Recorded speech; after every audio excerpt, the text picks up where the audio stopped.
Hello. Today I would like to talk with you about my alopecia story. I'm going to try to keep it as upbeat as possible, not to be so negative or sad about the things that have happened and are happening and still have to happen. I'm just going to tell the story the way it started and at the point I am now. Um, I am not going to share any pictures with you. I know that most of you hope to see the pictures of the bald spot, but because of respect, out of respect for my husband, I will not share those. Will not share the pictures. My husband's friends also look at my videos, and I would not want my husband to be defending my honor, and so no, I'm not sharing my pictures. I'm sorry. Well, where do I start? Let's start at the beginning, which is about 12 to 13 years ago. 12 to 13 years ago was the first time that I noticed something was different uh, on my scalp. I noticed that the spot right here on my crown was very short, like the hair broke off right right at the crown. It broke off, and I was not alarmed. It could be that I didn't get enough vitamins. It could have been that I had braids that were too tight. So at first I did not worry, and the spot was not big. It was just a small spot. So at the holiday, I decided when I get home, I will. Sorry for the noise. When I get home, I will make sure that I get enough vitamins, and I will make sure that I will not braid my hair for a while. So I did, and for a couple of months, everything seemed to be okay. But then I noticed that I lost the sense of touch on my scalp. So if I would touch my scalp with ice cold fingers, I could not feel the cold. And if I would put something warm on my head, I could not feel the heat. So that was alarming. And I went to the doctor. And I have to say, I don't know how it works in your country, but in the Netherlands, where I live, if you want to visit a specialist, like say a gynecologist or a neurologist or a dermatologist, you have to first go through the doctor. The doctor is like a gatekeeper. So I went to the doctor and I asked her if I could visit a dermatologist, and sure enough, she said yes. She sent me through to a hospital in my hometown. I went, and the dermatologist looked at my head and he looked at the rest of my hair and he told me, nah, you are not going to get bald. It's no problem. It's just something temporary. It'll be fine. By that time, I had very dense, full, natural hair. And I think by that time I was wearing my afro. So I could imagine that he thought, this woman has so much hair. What is she complaining? So I told him, I suffer from these senseless spots on my head, and sometimes it itches and it hurts. And he said, well, you know what? If it itches or hurts again, if it burns, come and see me again. So I went home, and I can I knew that, but I knew by that time the things that were causing my scalp to hurt, to itch or to burn. If I washed it with shampoo and the shampoo touched my scalp, it would burn. If I used conditioner, my scalp would burn. If I used oil, burning scalp. So I went home, washed my hair, did the oil conditioning treatment, and sure enough, I had this inflammation. So I went back to see this dermatologist, and he took one look at my head, and he went quiet, like silent. And that had to be a sign for me that something was wrong. So he took a sample of whatever was, I think it was some pus, I don't know. He took a sample and he told me, well, this is quite some inflammation. I don't know what it is, but I'm going to find out what it is. So he sent the sample, and when the results came back from the onderzoek, yeah, from the samples, um, he told me he thought that the disease that I have was an autoimmune disease called folliculitis decalvane. Never heard of it. He gave me some material to read about it, and I trusted his judgment. I trusted his diagnosis. I went home.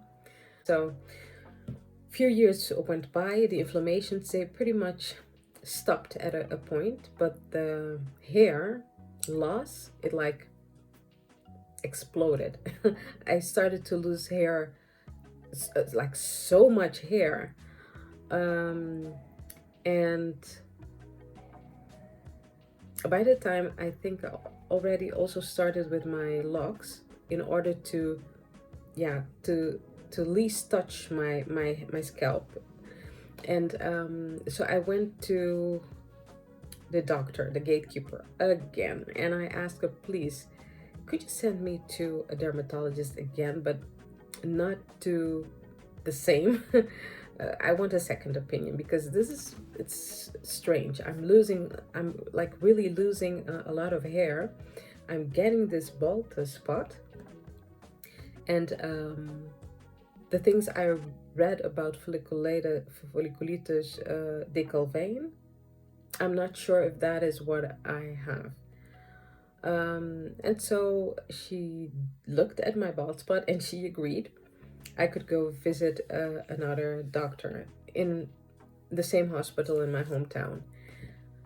And much to my surprise, when I came to the appointment, there was not one, but there were 4 dermatologists waiting for me.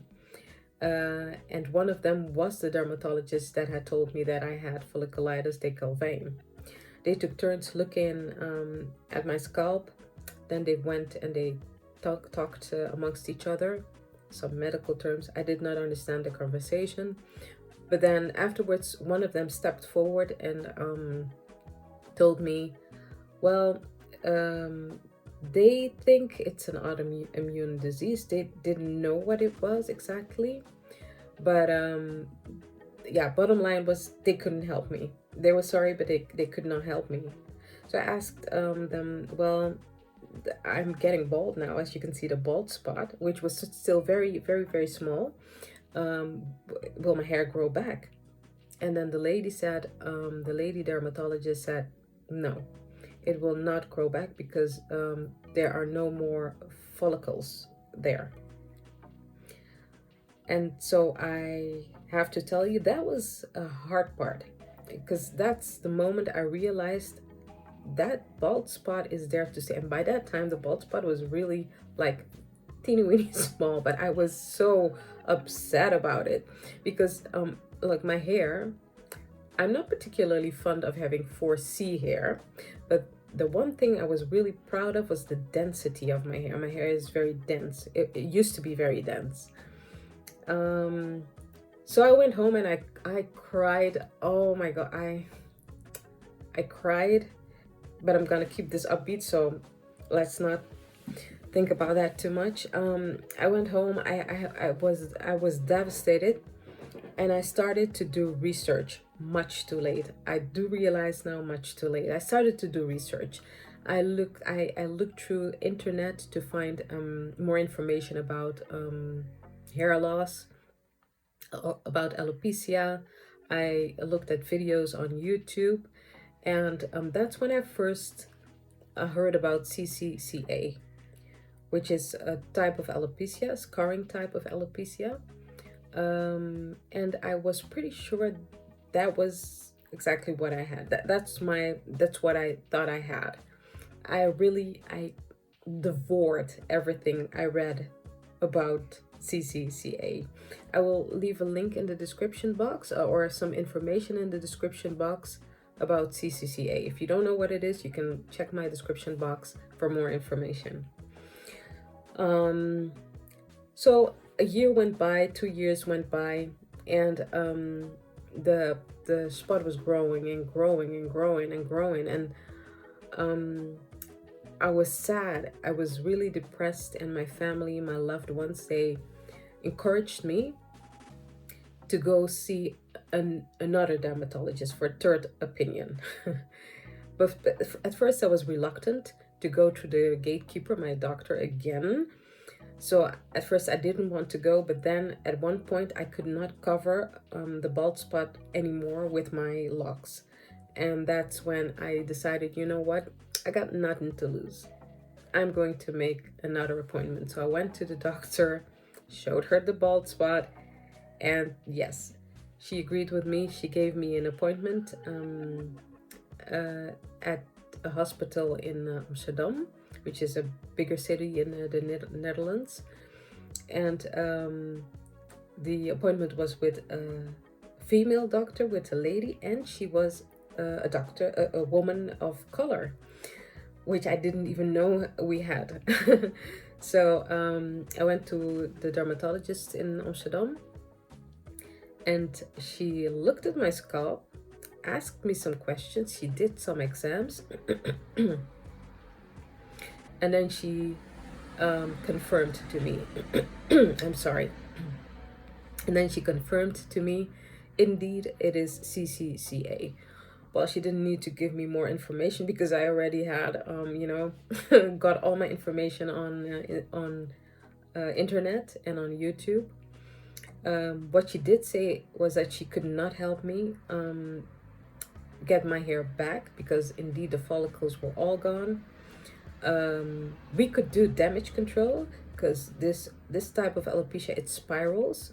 Like, it starts small and it spirals around, and the entire area here gets to be bald. So she said we could do some damage control, and there's this medication, I think it's called Plaquenil, I'm not sure, which she could give to me if I would be interested. So I went home and I sat down and I had this very serious conversation with myself. And I said, this hair is not gonna grow back. This is it. This is what we are dealing with. I have to find a way to live and be okay with a bald scalp. And it should not affect my sense of self-esteem, my self-worth, my sense of being feminine, my sense of humor. It should not affect those anymore. And that's the point where when I decided to share my story with everybody, with family, with friends, with YouTube. I decided to tell everybody that I suffer from alopecia, because at first, oh man, I was a star in covering up using sprays, and now I realized it's stupid because despite all the covering ups, sometimes people still saw the spot, and I could see the shock and the horror on their face, and it would be so humiliating.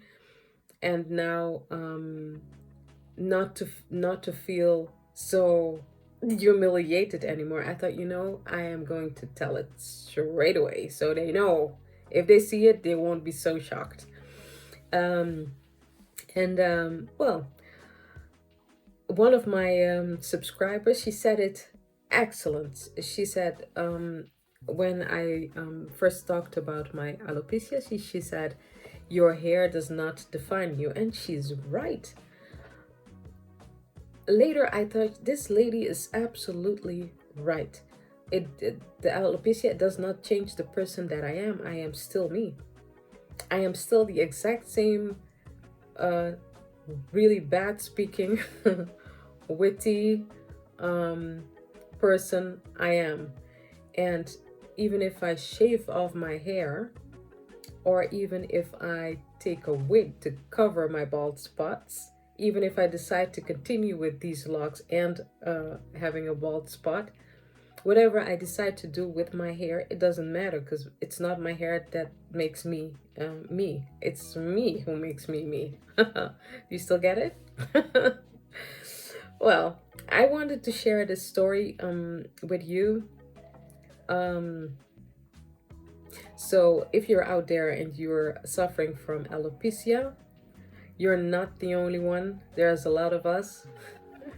Sometimes you visit a dermatologist and that person is not aware of certain diseases that frequently affect Black people. They don't know. You cannot even blame them because they don't know.